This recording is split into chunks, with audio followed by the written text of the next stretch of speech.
inspiring story this property has.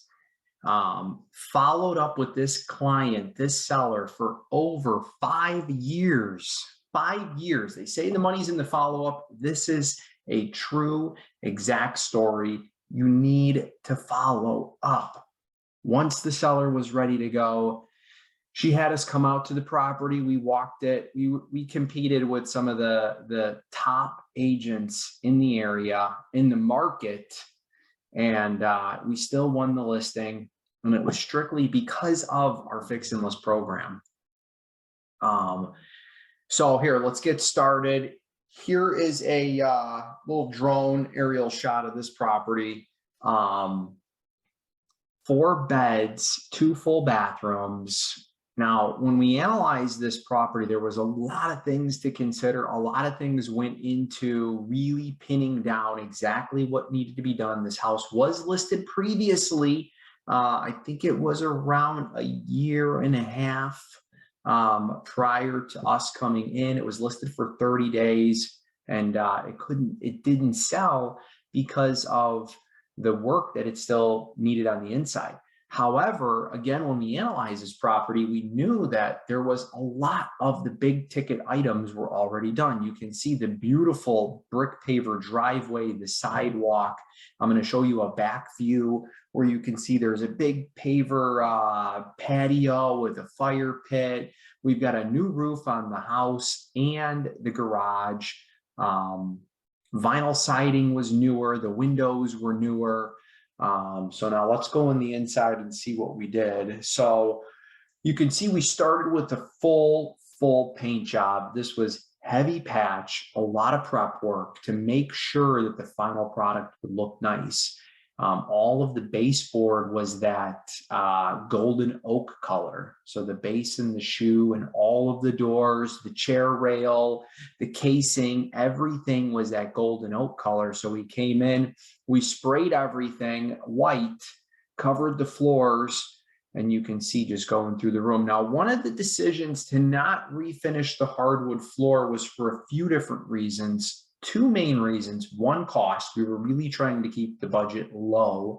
And 2, there was a few sections where the floor was sloping.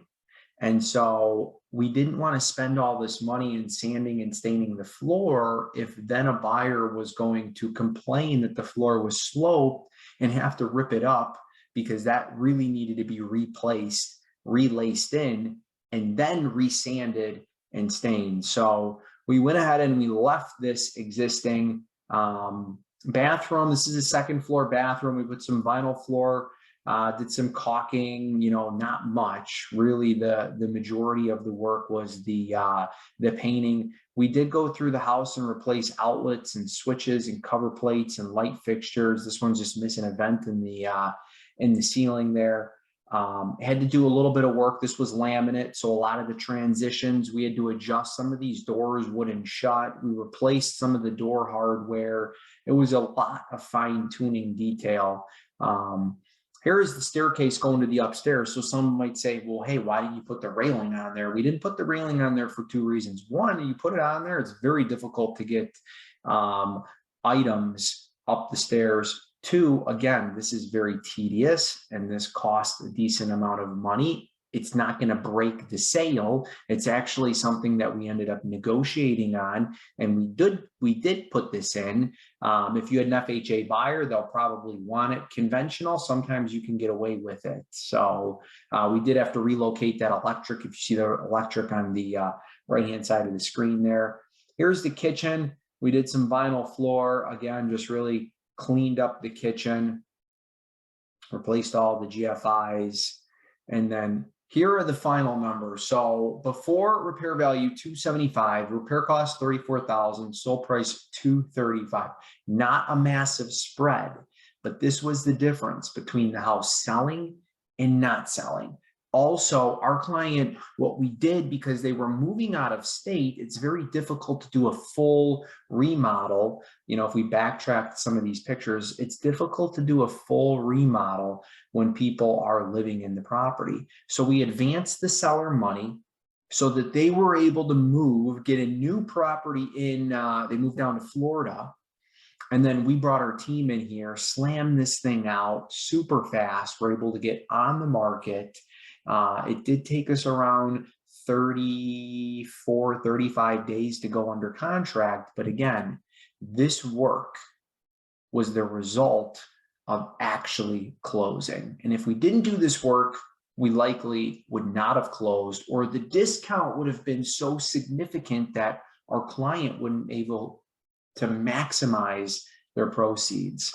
So a really cool story. Seller they wanted to get out of here. We came in, but stay tuned. I'm going to break this down. I'm going to break all the numbers down exactly, a line item by a line item. I'm going to go through the negotiations. That's going to be on a second video. This is just a quick recap. But what a success story. The client literally said, "You saved my life," right? She talked to a ton of agents. The previous agent couldn't get it done. She knew it needed work.